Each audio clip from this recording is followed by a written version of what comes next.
Sa Cotabato, ang Department of Health, National Bureau of Investigation ug Commission of Human Rights giimbestigahan karon ang mga doktor, nurse ug opisyal sa Cotabato Regional and Medical Center human nalambigi sa pagkamatay sa gihimugso nga bata. Ang inahan sa bata nga si Marnelyn Galapin mibutyag nga wala siya tagda sa mga doktor sa dihang mga nakay na siya ug human sa pipila ka gutlo migawas na ang bata ug tungod kay wala daw siya giatiman nahulog sa katre sa delivery room ang iyang anak.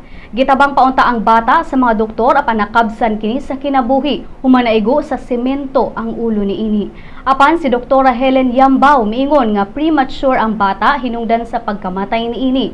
Ang parente sa inahan dismayado sa nahitabong pagpasagad sa mga nurses nga gisalikway sila sanglit mga lumad lang sila. Gikatahong daghan sab nga mga pasyente ang nireklamo gumikan sa walay klaro nga pag-atiman sa mga nakay.